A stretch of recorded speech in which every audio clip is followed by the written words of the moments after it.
So I feel like there should at least be a tiny bit of suspense this year in what my favourite show is, because last year it was just very, very obvious. Hi everyone, my name is Chloe, welcome back to my channel, thank you for being here today. Today's video is going to be a favourites video. If you don't know, I talk about books and theatre on my channel, and I should have already uploaded the bookish edition of this video, so here we are to talk about my favourite theatre shows today.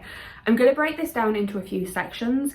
I see a lot of shows throughout the year, mainly musicals, so the main part of this video is going to be my top 10 musicals I saw this year, but I did want to shout out some other things. I haven't seen enough plays to really break it down into a top 10, so I've just got some highlights that I want to shout out. And then also there were some other shows that didn't really fit with the musicals list, but I would have felt very bad if I left them out because they are truly some of my favourite things I've seen this year. So I have like a separate section for those ones. I'll explain more when I get to it. But before I get to that, I did just want to shout out a couple of long running shows that like are always favourites, but there's been some casts that I particularly like this year. Yes, one of them is going to be Moulin Rouge. I'll just get that out of the way first.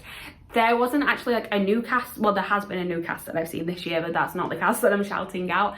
The cast that I sort of seen the most this year, I saw them once last year. The cast change from Moulin Rouge is in like October, so I saw them once last November and then saw them quite a lot of times throughout this year and just really, really grew to love that cast, led by Melissa James as Satine and Jamie Moscato as Christian. And I've spoke about it enough on this channel, so I'm not going to go into it too much, but it'd be strange for me not to mention it in like a favourite cast changes of the year in long running shows.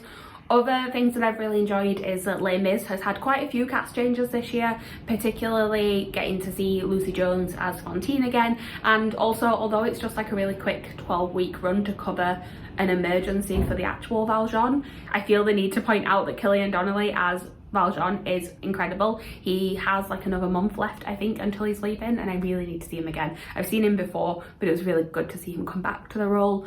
And then Phantom, the role that Cillian Donnelly had actually left at the beginning of the year, got taken over by John Robbins, who is another favourite of mine, having previously seen him in Les Mis, and he is incredible in this role, and I'm glad that I've been able to see him quite a few times. There's been quite a lot of Christines throughout the year. I'd say my favourite is probably the one that's on now, which is Lily Kerhoas. I never know if I'm pronouncing her name correctly, but I've seen her previously in Les Mis as well and really, really enjoyed her performance there.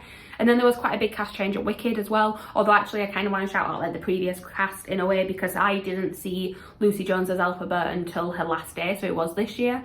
Incredible as I expected it to be, but then when we had the cast change, my particular shout out was Lucy St. Louis as Glinda, because I love Lucy St. Louis in everything I've seen her in so far, which has mainly been Phantom, Wicked, and then a concert that may get mentioned today, but I do really enjoy her performance as Glinda. She's probably the highlight of the show for me at the minute. So that's those things covered. I am now going to get on to talking about my favourite plays of the year. I do want to say actually, if you keep hearing weird noises, there is like a storm happening outside at the minute, so there is a lot of wind, and then a door keeps slamming upstairs because I think a window is open, so just ignore any weird noises. We're just powering through. So like I said, I don't see enough plays to like warrant a full top 10 list. I do want to see more plays this year. I've kind of set myself the challenge of making sure I go and see at least one a month, hopefully more to be honest, but I have definitely seen more since I've moved to London halfway through the year, and I've seen some really interesting things. So I have 5 of them here that I want to talk about, and it's actually going to start off with the first one that I saw when I moved down to London, and that is A Streetcar Named Desire. Now I should say actually that a couple of these plays, and I think some of the musicals as well, are ones that have had previous productions in previous years in like smaller venues that I've not been able to get to, and some of them had like West End transfers and things this year, and this is one of those. I actually managed to see it in the last week of performances. We got rush tickets, we went and stood outside the theatre for a few hours, and basically it was, I say it was rush, it was more of a lottery, but you used glow sticks. It was very strange. You got given a glow stick, you all had to sort of stand in line. It was like the first 30 people to arrive got given them, and you had to snap the glow stick, and there were like 10 of those that would light up, and if you got one of those, you got to buy a pair of front row tickets. If you didn't get one of those, you were able to purchase standing tickets instead. So we ended up getting the standing tickets, and I'm really, really glad that I got around to seeing this. It's not a play that I necessarily had interest in seeing before. Like obviously it's something that I've heard of, but it's just not something that's like grabbed my attention too much until this production, for multiple reasons. Like it had a big name cast, people were talking about it because Paul Mescal was in it. The tickets sold very, very quickly, I think partly because of the big name cast, but also it had won quite a lot of awards as well. It won awards at the Olivier's for the run that it had last year at the Almeida.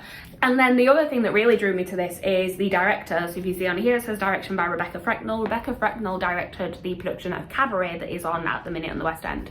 And I really, really love that. And I think this cemented my enjoyment of her work. And I know that I want to keep an eye on anything that she is putting on in the future, because I just think she's a really interesting director. Like visually, everything was very interesting. There was a rain curtain. I do have a love of a rain curtain. You will hear more about that in one of the shows I'm going to talk about in a minute. But yeah, I think the best way for me to describe what I liked about this one is some very good standout performances combined with it being a really, really good production, as in like the production value as well. And in a similar sort of way, this is another one that had a production last year and I didn't get to go and see it. I actually went to see it at the cinema before it transferred to the West End, and that made me want to book tickets. And this one is The Crucible, that had a run at the National last year and then was at the Gielgud Theatre this year.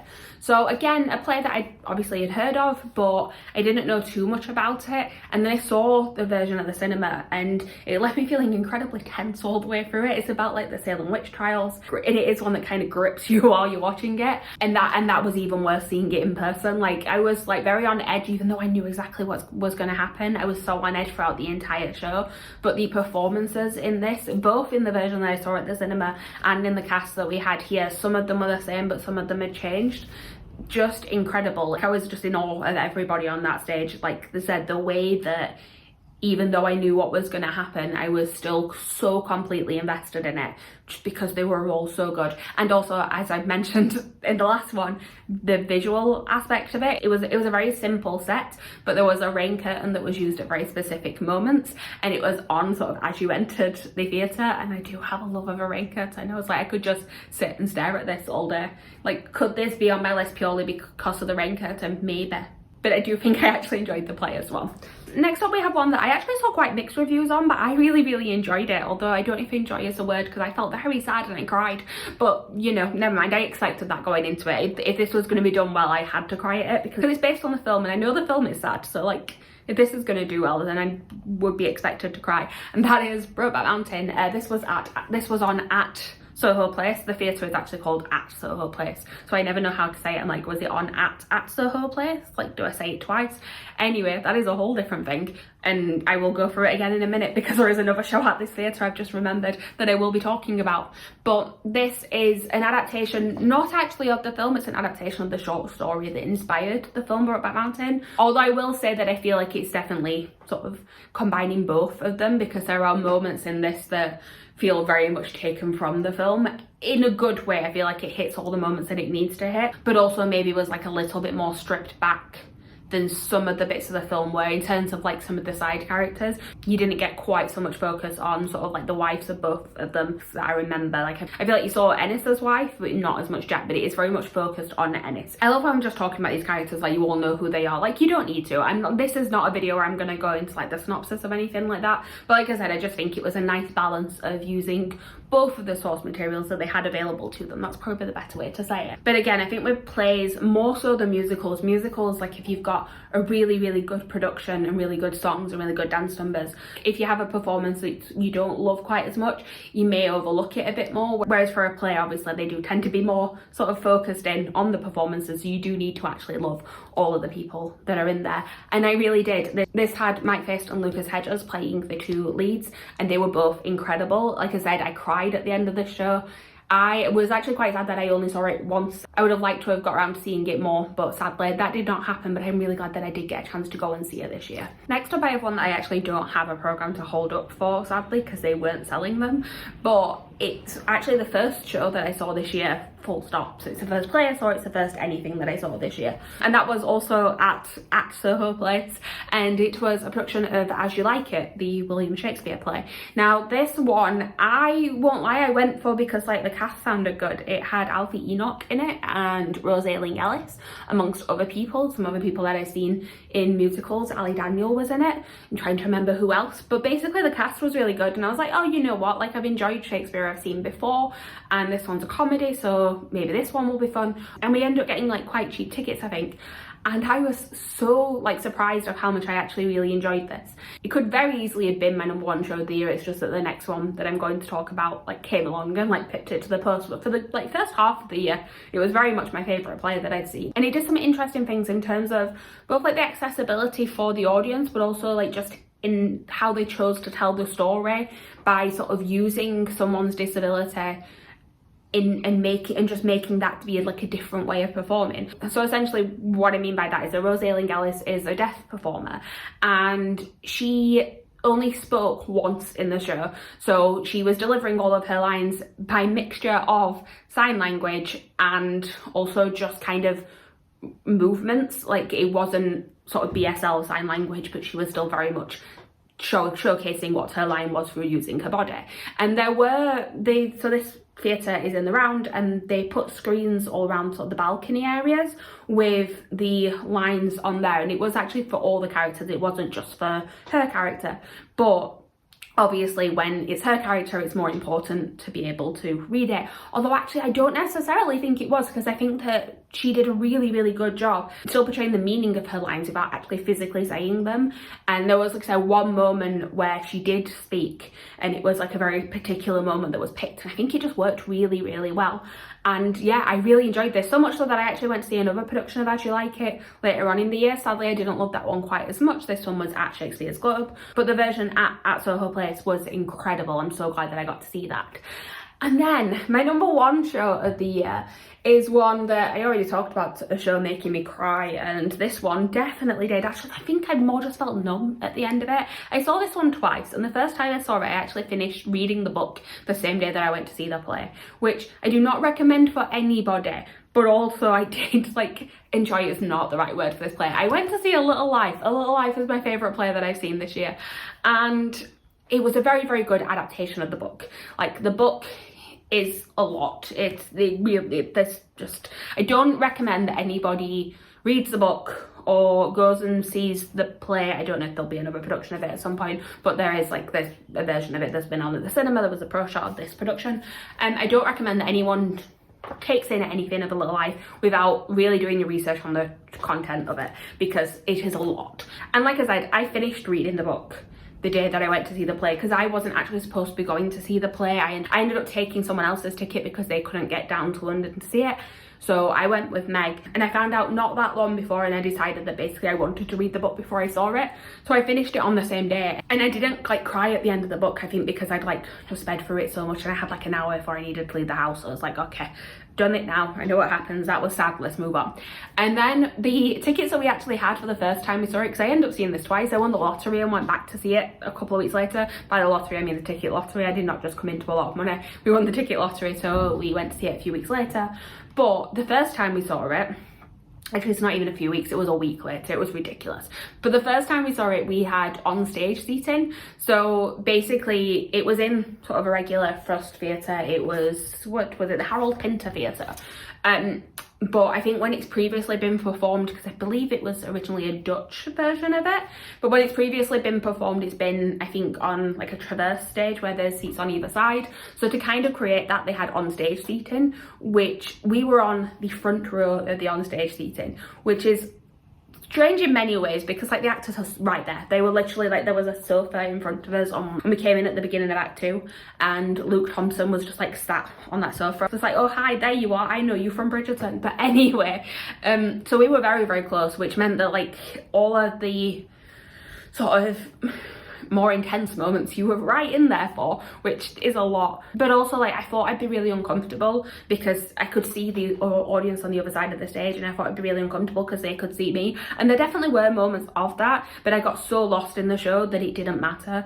And by the end of it I was just crying. And it was really funny actually, because when they do like the round of applause at the end, like everyone's giving them a standing ovation, they sort of turn around and bow just to the people on the stage, and they're sort of there saying thank you to you, and it's like, yeah, you've just put us through turmoil for the last 3 hours. Like it's almost like they were apologizing rather than thanking you for being there.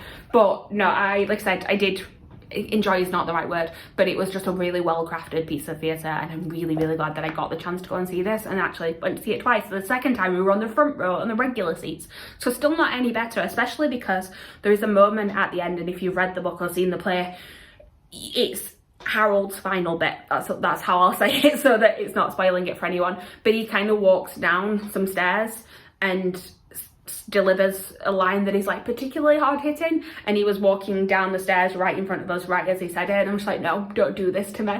Like, it's just wrong. It's just rude. It just really is. But anyway, A Little Life, my favourite play that I saw this year. So before I get on to my top 10 musicals, I'm going to talk about a couple of, like I said, different types of shows. So these aren't in any particular order, they are just where I grabbed the programmes.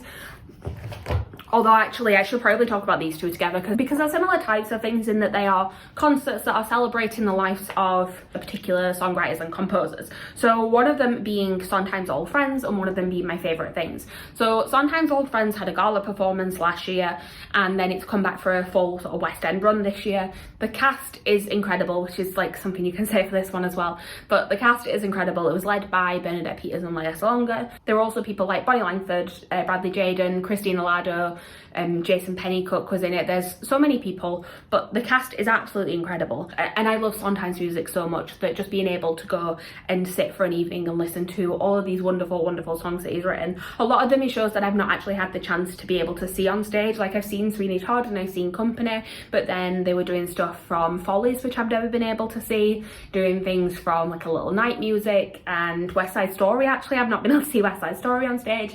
So it was just a really, really good time and a sad time as well. Like there are moments, it's very much a tribute to him because he passed away not that long ago, so it's very, very much a tribute to him and it's very sad at parts but also just incredible. And like, yeah, being able to see Bernadette Peters sing Sunday in the Park with George, that's the other one that I've not been able to see on stage. Into the Woods I've seen a amateur production of, but like, yeah, being able to see her sing songs from Into the Woods and Sunday in the Park with George, like these iconic roles that she helped to create, and then Lea Salonga doing these parts that like you've not seen her do and being like, oh, like she could be a really good Mrs. Lovett. It's like not what I expected her to do because I'm so used to hearing her sing prettier songs, I think, and seeing her do more like character work was just really, really fun. I really love this show.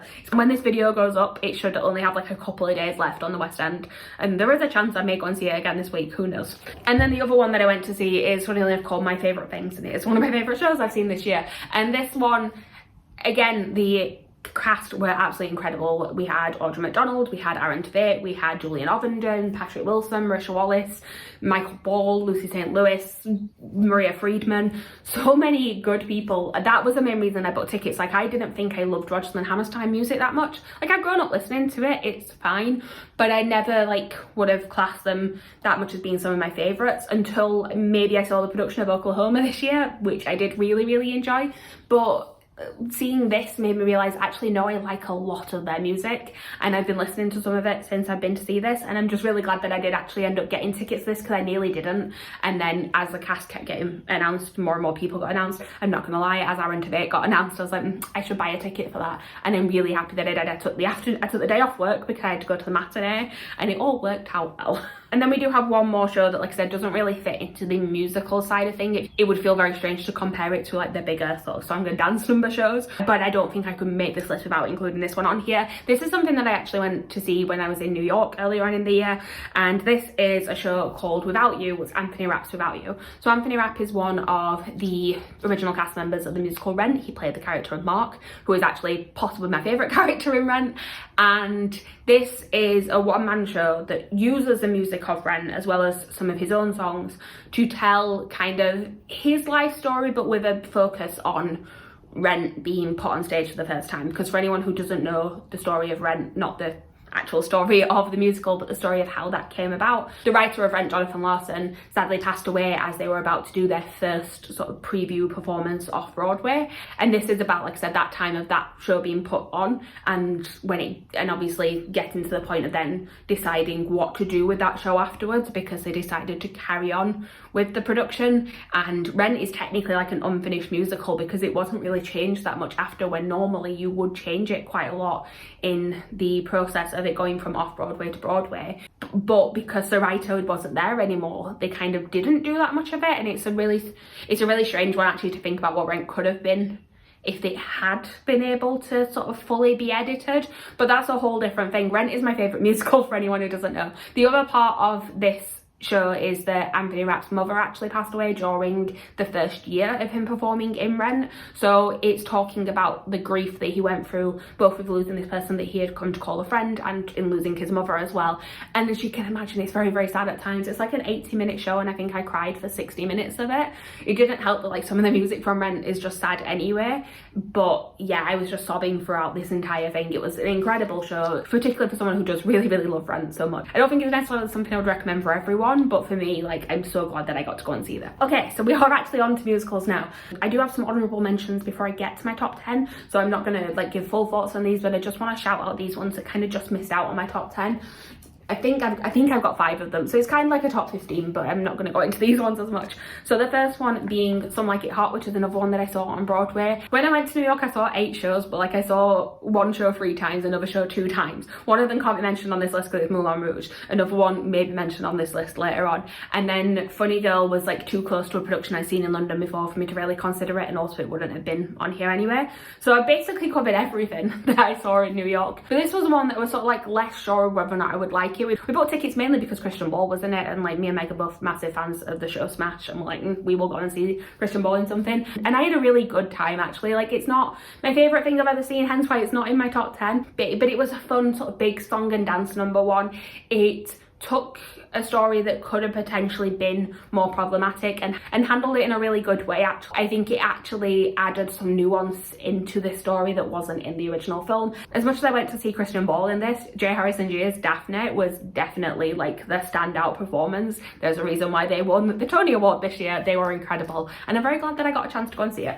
I like how I said I wasn't going to give proper reviews, and then I clearly did. The next one that I have is Standing at the Sky's Edge, which was actually the Olivier Award winner for Best New Musical this year, and it's not in my top 10 because like I did enjoy it. It's a very good show. It's set in Sheffield. There were various little bits of it that I found quite interesting because like I know the places that it's set really, really well. And it's always fun when something's set in your hometown. You can kind of get some jokes that maybe people wouldn't if they didn't know it quite as well. There were moments of this that were just incredible, like some of the staging. There's a bit at the end of Act 1 that is incredible. And I particularly liked it's sort of telling multiple stories and throughout multiple timelines in this same block of flats. And I particularly like the 2 older storylines in this. Didn't love the more modern one as much, which is probably why it's not like in my top 10 list, because I feel like I wasn't quite as connected to that part. But the bits that I did like, I really, really enjoyed, and I probably will go and see it again when it transfers to the West End next year, so maybe I'll enjoy it more on second time seeing it. Then I also want to shout out Once on This Island, which I saw at Regent's Park Open Air Theatre. I really, really love the music in this. Like, I forget about it, and then Meg will mention a song title from the show because she's been listening to it quite a lot, and I'm like, oh no, I did really enjoy that one. And I also feel like it was a good one to have in the open air theatre setting, because sometimes you have a show that's just kind of in the open air theatre but it didn't really need to be. Like, it maybe would have been better in an indoor space.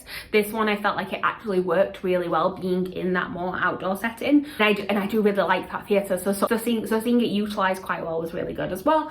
And yeah, I saw this one quite a while ago, and my thoughts are not coherent about it now, other than to say I just really enjoyed the music. So I'm gonna move on from this one. I've realised I said I had 5. I definitely don't have 5. I've got another 3 to talk about, and I've already talked about 3. So we've actually ended up with a top 16. But I did want to mention Miss Saigon, which I saw at the Sheffield Crucible. Now, I have seen Miss Saigon before, and I didn't actually love it. I still don't love it necessarily. This sounds really strange to put it in this list. It's not my favourite musical of all time. There were definitely issues with the plot, but I do really like the music. I've always really liked the music, and I really like this production of it. I think that some of the performances in it in particular were really good. Some of the changes that they'd made to it kind of made me feel for characters that I didn't really feel for before, and it did help to sort of fix some of the issues with the story that I have. Not all of them, but quite a lot of them. So I felt like it needed to be shouted out on this list because I think that, like I said, it did a really good job of using this source material that maybe isn't my favourite and making it into something that I did actually quite enjoy. Then the other honourable mention, I actually saw it 3 times, so I must have liked something about it, and that one is Crazy For You. I actually saw this one as my last show of the year. I saw it on New Year's Eve. This one is just a fun sort of old-fashioned rom-com. That's the best way to explain it. The dance numbers were incredible. That's probably one of the things that I kept going back for, just to see all of the big sort of show and dance numbers. And also, again, the performances were fantastic. It was led by Charlie Stamp, and I've enjoyed everything I've seen him in so far. I say that like I've seen loads of things. I've seen him in 2 things, but I'm really excited to see what he does do next. And actually been to see in the last performance of this show on New Year's Eve. It was the closing day for them, and I'm really glad that I did get to go and see it again before it closed. So honourable mention on this list. And then the last honourable mention very much could have been my number 10 slot. I feel like my number 10 could have been swapped out with this one, but I ended up putting this one just outside of it, and it is The Secret Life of Bees that I saw at the Almeida Theatre. Again, every time I feel like I'm just talking about the cast, but the cast in this were incredible. Eleanor Worthington Cox is someone that I saw in this for the first time, and then I saw her in something else later on in the year, and I've just been very impressed by her throughout the year. And this one is written by one of the people who wrote Spring Awakening, so I knew I was going to like the music, and I very, very much did. I don't think there is a cast album of this anywhere, because I think it's not been on Broadway. I think it was off Broadway, and now it's done sort of off West End. I would like there to be a cast recording of it, because I do really like this music, and I would like to hear it again. But again, I won't go into it too much, because like, this was an honourable mention and I really should get onto my top 10, but I just wanted to make sure that this one got pointed out as well. So we are now finally into my top 10. I'm sorry this video is going to be a lot longer than I expected it to be, but I will try and be like short and sweet with the shows I'm talking about, because I'm sure I have spoken about them throughout the year anyway. So at my number 10 in my favourite musicals I've seen this year is a new musical actually, although I think it's had sort of smaller runs throughout the year, and I do expect it to come back at some point. I don't believe that this is the last I've seen of this show, because it is so good, and it was Ride. So this one is about the story of this woman. It's a true story, well, it's based on a true story. This woman who did like a bike ride around the world, but essentially in this she's coming to kind of pitch her story to a newspaper so she can write like a column about her traveling around the world, and it's just two people telling the story. She gets like one of the secretaries to help her in doing this pitch, so they're sort of playing all the characters throughout, and it sounds like a really weird one to explain, but it is so good. Again, the music is really good, the performances in this were incredible. I mean, there's only two people, so I should shout both of them out, but we had Katie Ellis playing Martha, who's the secretary, and then we have Liv Andrews here, who's played Annie Londonderry, and she was incredible. She's obviously sort of the lead of the show. I went into this having heard nothing but good things about it, but not expecting to love it quite as much as I did. At my number 9 slot, we have one that is technically a concert that I went to see, but it was basically a fully staged musical, so I'm counting it. And this is a show that I've been wanting to see for a while. I just never got around to seeing it when it was on the West End, and then I had tickets for a tour, and then that got cancelled because of COVID. But I'm really glad that I ended up seeing it, particularly with this cast, because it is Once the Musical, which starred Tyree Hill Fletcher and Jamie Moscato. So I would have said gone to see this anyway, because I've been wanting to see the musical for a while, but when this cast was in it, like, there was no way I was going to pass this up, and I'm so glad that I went to see it, because it's just a really like quiet story. The music in it is like quite different to like sort of the big like show tunes that you might get in other shows, and I really like that about it. I really like sort of the vibe of the music to it. I think that these two actors really suited the roles that they were playing. Their voices really suited the music in it as well. I really liked the staging of this. They did some really beautiful things with the lighting of it. It was more of a stripped back production, because obviously it was just like a concert for one day, but they managed to do a lot with what they had. We did have some technical issues when we saw it, so we heard the song Falling Slowly like 3 times. Not mad about it. It was a great song. But yeah, like I said, it's like a much smaller musical than some of the other ones that might be on here. It's kind of got a bittersweet edge to it as well, but it's just something, but it's something that I've thought about a lot since I've seen it, which I think is always a sign that it should be on a top 10 list for me. Then at my number 8 slot, we have something that I saw twice this year, and I'm really glad I did that, because I think it's one that kind of needed to be seen twice to really take it all in, because whilst I knew what this musical was about before I went to see it, I only really listened to it on the day that I went to see it, and I feel like it maybe wasn't told in exactly the way that I expected it to be told, but not in a bad way. Like I said, I think I just needed to maybe see it twice to really take it in, and I did, so it's fine. And that is A Strange Loop. So I saw this one at the Barbican Centre, and this is about a character called Usher, who is working as an usher at a theatre, and it is about him trying to write a musical, and it is about sort of being black, queer, big in America, and sort of all of the things that come alongside that. And it is very much just in Usher's head, so much so that the characters in the show are played by there is an actor playing Usher, and then there are actors playing his faults, and they all sub in for different characters throughout the show as well. And like I said, I think that I didn't necessarily expect what this show was when I went to see it. It's a lot heavier than I expected it to be. I mean, obviously, like, it's talking about some subjects that are going to have a lot of heavy topics within them, but sort of like the bit that it builds up to, where Usher really kind of like just has had enough with a lot of it, I didn't kind of expect that bit to play out like it did. And going to see it a second time, whilst I really, really enjoyed it the first time I saw it, going to see it a second time, I'm like, oh no, this is like a favourite. Like, I really am so glad that I got to see this. And the cast were all incredible as well. I actually saw 2 different people play Usher. I'm going to get the names up because I feel like I should shout them out properly. I saw the cover, who actually ended up taking over the role before the end of it, Kyle Birch, the first time I saw it. And then the second time I saw it, I saw Kyle Ramar Freeman, who had transferred over from the Broadway production. Actually, I believe he had covered the role on Broadway. And it was interesting seeing both of them do it because they both did it quite differently, but I did enjoy both of them doing it. And yeah, really, really glad that I got to see this one. It had quite a short run, and I do feel like maybe it being out in the Barbican and like not necessarily being like central in the West End, I do feel like maybe people didn't gravitate towards going to see it. When I went to see it, there were quite a lot of empty seats, and that is such a shame because it was such a good show. So we're now on to my number 7 show of the year, which is going to be a slightly controversial one in the fact that most people will put it a lot higher in their list. And I did really, really enjoy it, but I just saw so many things that I really enjoyed this year. And that is Sunset Boulevard. This is the production of Sunset Boulevard that is currently, up until this weekend, on at the Savoy Theatre. I've seen it twice. I saw it with Nicole Scherzinger, who is usually playing the role of Norma Desmond, and then I've also seen it with Rachel Tucker, who played the role of Norma Desmond on a Monday. She actually did her final performance last night as I'm filming this.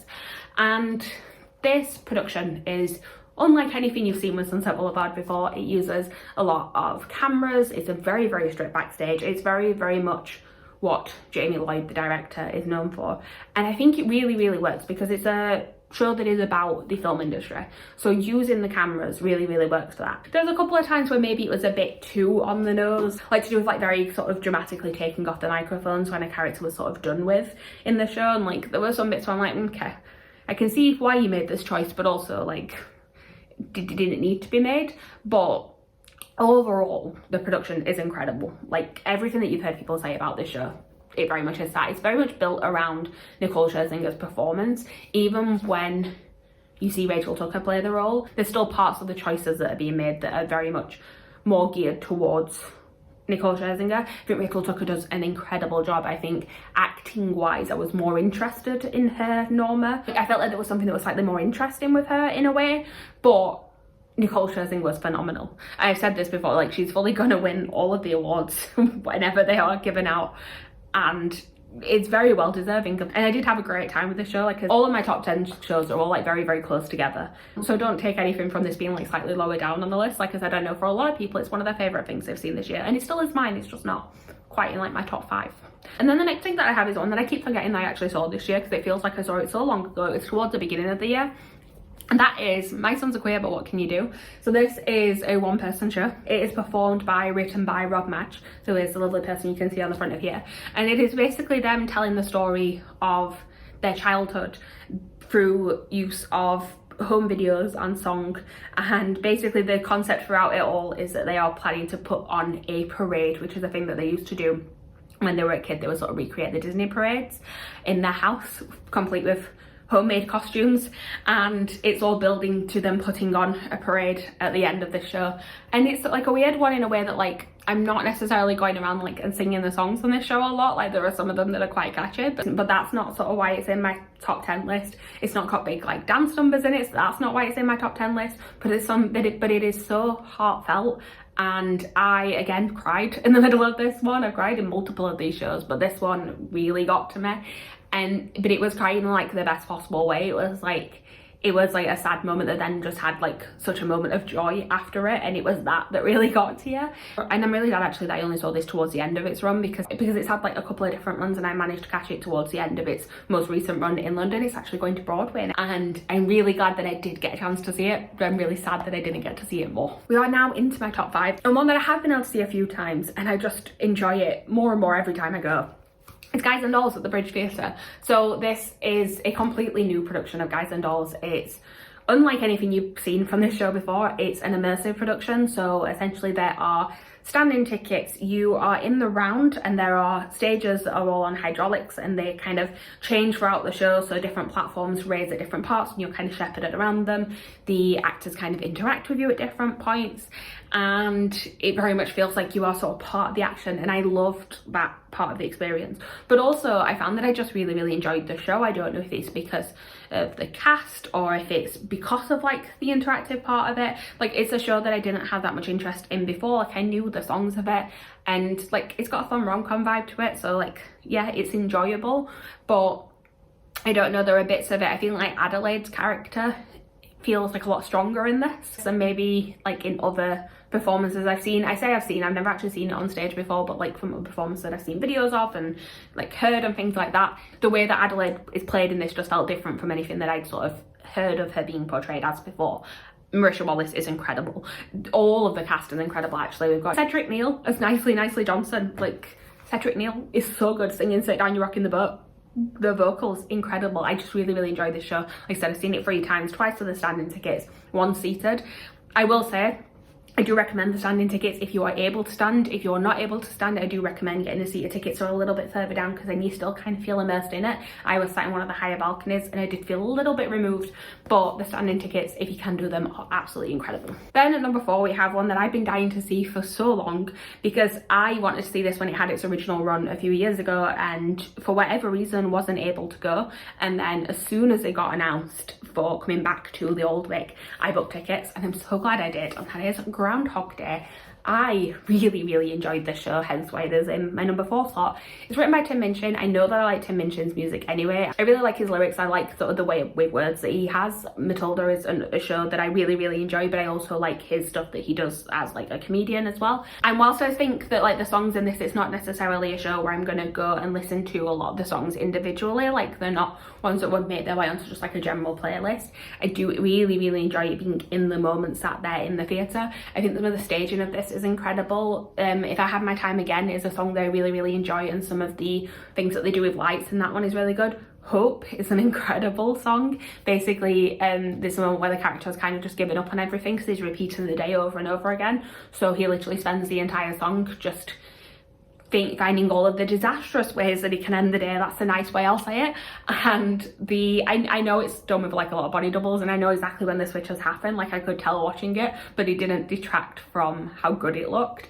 I ended up seeing this twice actually. I came out of it and was like, I need to go and see it again. And Megan and Abby, who I live with, decided to get tickets, so I was like, I'm gonna join you, please and thank you. And I did see it twice and it was incredible, and I'm really, again, sad that I didn't see it more times, but happy that I finally checked it off my list, because it's one of those shows that I've always like sort of been annoyed that I missed the production of. There's a few of them where I'm like, oh, but why did I not get tickets for that? This is one that I actually managed to tick off my list, so I'm very happy about that. And then we're in our top 3. So my number 3 show is one that I have already mentioned briefly earlier on, and I did say you would see it again at some point. And I mentioned that like Rodgers and Hammerstein music isn't necessarily something that I thought I loved that much, and then I saw this production of Oklahoma. So this is a production that is directed by, is it Daniel Fish is the name of the director? I really should check these things before I open it, but yeah, it is Daniel Fish. It was on Broadway a few years ago, and it's a strange one, right? It's a modern version in a way, but it's also not. Like, it's still set in the same time period. We've not completely changed it. There are definitely some like anachronisms in it. Like, they use like a slow cooker to make chili halfway through it. They're drinking like Bud Light throughout it. But like, they're still talking about like Oklahoma's going to become a state soon. Like, you can't change it too much. But it's a very sort of stripped down version of the staging. The staging is strange actually. You go in terms of like the lighting design. Like, the house lights don't go down apart from a few key moments where every single light in the building goes off and you can't see anything. It's just pitch black. And there is, again, camera work. I know I've had that earlier on with Sunset Boulevard. There is some camera work in this one as well, some very intense close-ups of people's faces. It takes the story of Oklahoma, the same lyrics, everything like that, but because of all of these sort of slight changes that it's made with the staging of it, it really makes you focus in on some of the darker elements of the show, because the plot is pretty dark in all fairness.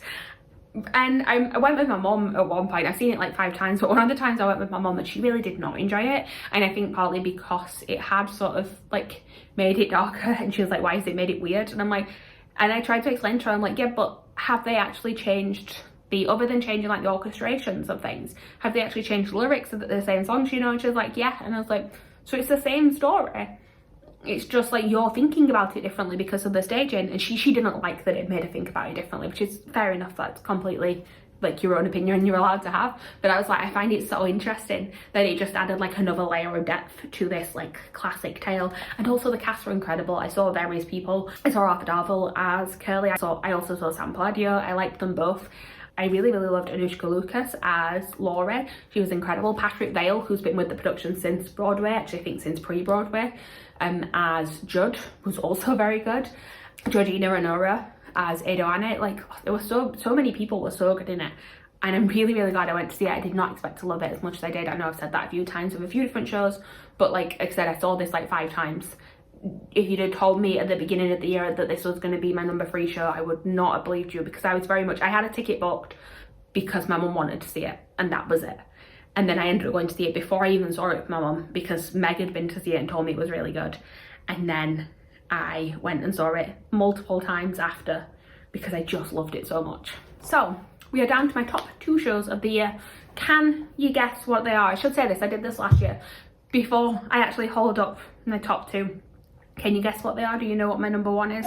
I feel like some of you will, but also like I disappeared from this channel for a bit, and one of the shows I saw very much during the time I wasn't making videos as much. So we'll see if you know what that one is. That's actually my number 1 show. The one I'm going to talk about is my number 2 show. I'm very glad that I'm going to get a chance to see this again soon, because I saw it at the beginning of the year, and by the time I see it next time, it's going to be almost a year to the day since I saw it the first time. And like the timing of the announcement that it was coming to the West End was incredible, because I needed it.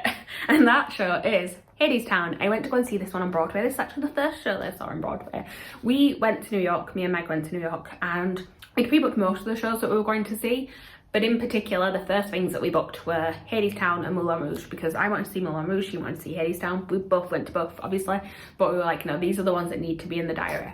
And like, Meg's been yelling about this musical for a while. It's her favourite show like of all time pretty much.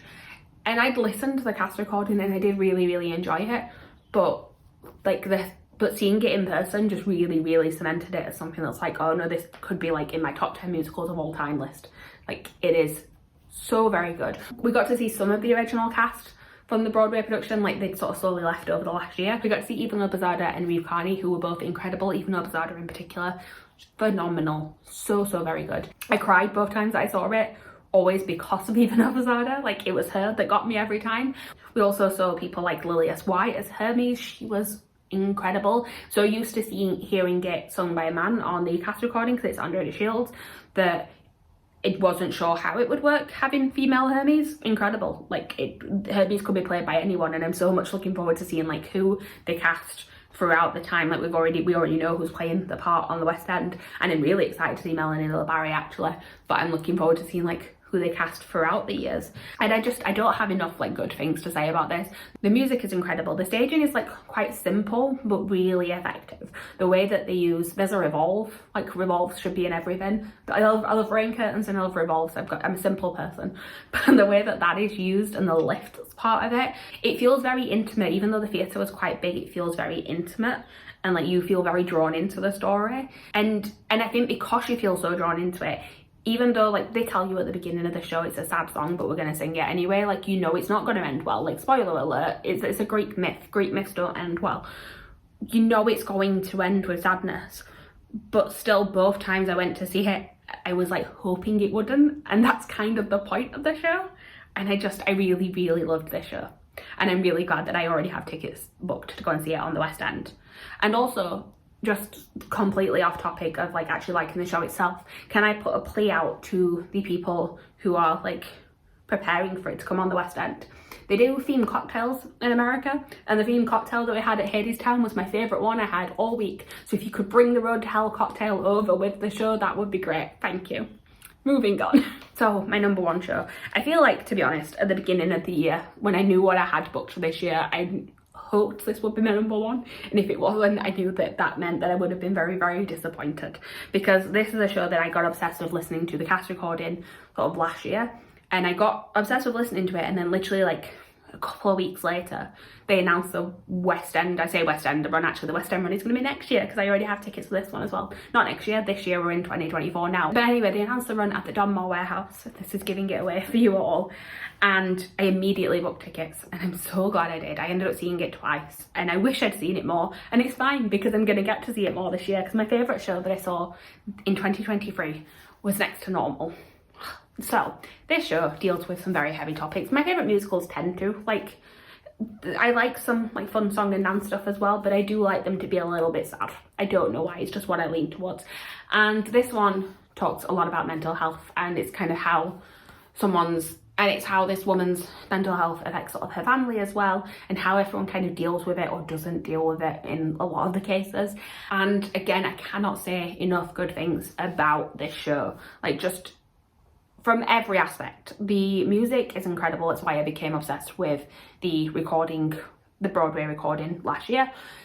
The music's been around actually since, like, it was on Broadway years ago and we've only just got a production of it. And I've like always meant to listen to it and never did. And I'm kind of glad that I didn't, in a way, because if I'd have listened to it years ago, I would have had to have spent like 10 years waiting to see the show. And I'm glad that I only had to spend a year. The cast were phenomenal. Casey Levi as Diana, Jamie Parker as Dan, Jack Wolf as Gabe, Eleanor Worthington Cox, who I mentioned earlier in Secret Life of Bees. This is the other show that I saw her in. Everyone was incredible. I really like the staging of it as well. It's quite a small theatre and they made good use, I think, of everything that they had. Again, they had a revolve. I feel like I need to point that out whenever there is a revolve on the stage. They used it quite good sometimes actually to kind of show. One of the first times you realise that something is wrong with Diana, she said, I think the room was spinning, and the revolve was spinning at that point in time. I'm like, oh, I love that. I love the attention to detail there. There's just, like I said, so many good things I can say about this. But I also can't like coherently put my thoughts into words because I just loved it so much. But I'm so glad that I get to go and see it again multiple times this year. I have it booked twice and I will definitely be going more than that. It's going to be at the Wyndham's Theatre starting in June, I believe, June to September. If you can go and see it, like, do. It's so very good. So very good. So that is everything. This has been a much longer, ramblier video than I thought it would be, but I'm really glad that I got to talk about some of my favourite things that I saw in the last year. I'm so glad I get to go and see some of them again. I'm just very much looking forward to the year of theatre coming ahead. So thank you guys for watching. Please like, comment, subscribe, all that good stuff down below. Let me know what your favourite show that you saw in 2023 was, and I will see you guys soon with a new video. Bye.